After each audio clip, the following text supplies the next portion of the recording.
Hey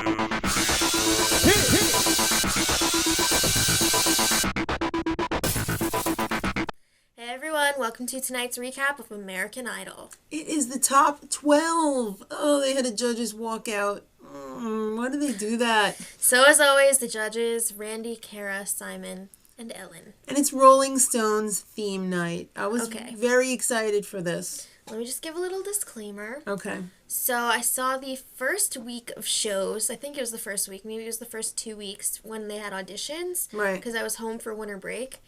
And then I didn't see anymore. So I'm coming into this episode totally blind. And I'm very excited for that because I want to see what your honest opinion is without all of the, backstory clouding your vision of the actual singing. Well, just like an overview for the whole night, I was really, really underwhelmed. Me too. Not a lot of excitement in this episode. I hope it was just like a one-time thing because I feel there's a lot of... I don't think it's a one-time thing. I think people are... It's a boring group. Taking great songs and they're turning them into these crazy ballads that are just not successful and not entertaining at all, which is really disappointing. Yeah, so let's get to the performances. First up, Lynche, Miss You. I didn't like the arrangement. No. I didn't think it really worked for him. There was too much going on. It was too crazy hectic. He was trying to show off his voice too much. And then after the performance, Ryan ran over to the judge's desk and freaked out on Simon, and he was whispering, and it was really weird. I hate when Ryan tries to play the good cop to the judge's bad cop. I feel like by the end of this season, Ryan and Simon might get into they might make out. I was just gonna say a fight leading to a makeout. It could be. Because it's Simon's last season. That's right. I'd like to see that. Balls to the wall. All right. Didi Benami, Playing with Fire. I really love her voice. I thought it was all right. Yeah. The high note was a little bit shaky. Interesting arrangement, though. Interesting interpretation. But I got to agree with Simon. I think she can do better. Okay. Next up was Casey James. He sang. I couldn't remember who this was at first. Okay. It's All Over Now. Yeah. He's got some mad guitar skills, and he showed that in the past as well. You wouldn't know that, but by tonight's performance, you should have seen that he was pretty awesome on the guitar. Yeah. He could be a country artist. I thought he gave a pretty good performance. Not just country, but more like country rock. Yeah. Lacey Brown up next. She sang Ruby Tuesday. I was very excited to hear that she was singing this, but she was kind of shaky. This was the part of the show where I was like, all right, I'm going to close my eyes. I'm not going to sleep. I really need to rest my eyes. Well, I was awake during this one, but... yeah, it didn't exactly help keep you awake. It didn't really make it into Andrew Garcia's performance. Right. But I went back and watched it after. It wasn't my favorite. She took the whole climax of the song and she made it anticlimactic, and I didn't like it. It's not good. Andrew Garcia up next, Gimme Shelter. You actually went back and watched this a second time because the first time your eyes were closed. I really like this. I thought the judges were a little bit harsh on him on this one. I think he's got a really good voice. He kind of reminds me of a Sting-esque type voice in some parts. Kara, what the hell are you talking about? Why do you always have to be so literal with your interpretation for some of the singers? Kara, get it together. All right. Katie Stevens sang Wild Horses. The judges really like this. I was kind of bored. I was really bored. I thought she should have done something unexpected and came out there like a rock star and just totally rocked it out.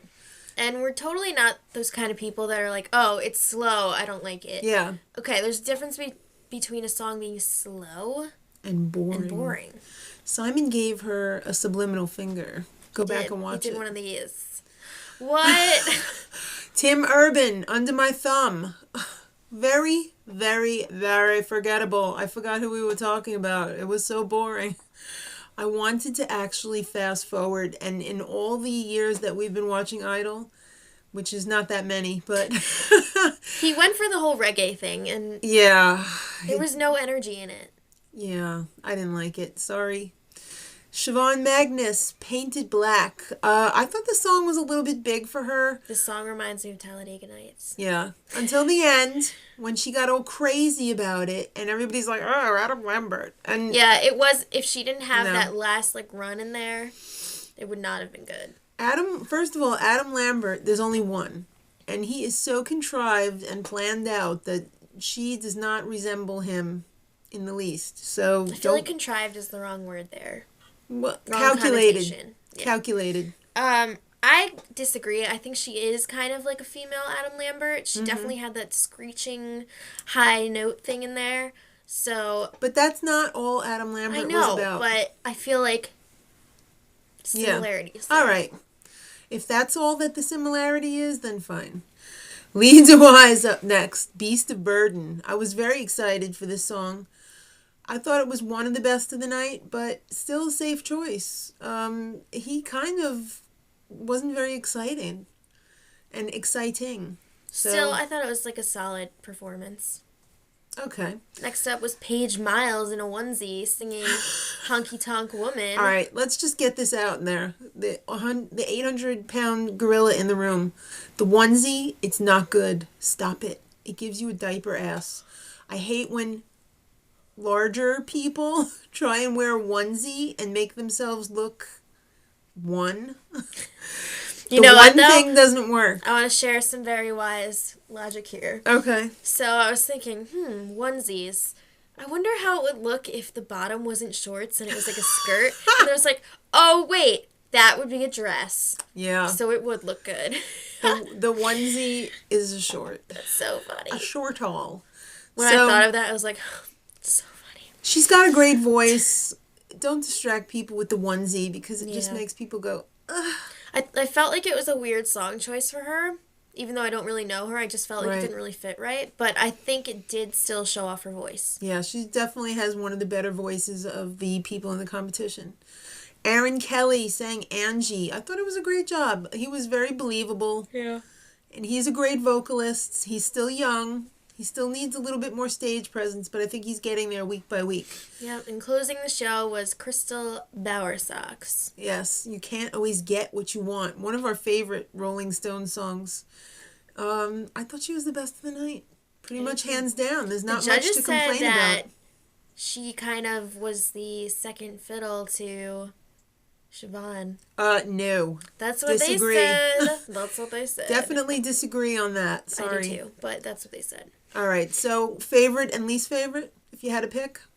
Favorite, Crystal. Definitely for me as well. Least favorite, can't really pinpoint it because I was a little bit disappointed Well, I'm going to say Tim Urban. Only because that was the first time I ever wanted to fast forward on this show. All right, so tomorrow night, and by the way, put your favorite and least favorite in the comments, if you would, please. Tomorrow is the results show. Someone's going home. Till tomorrow night, much love.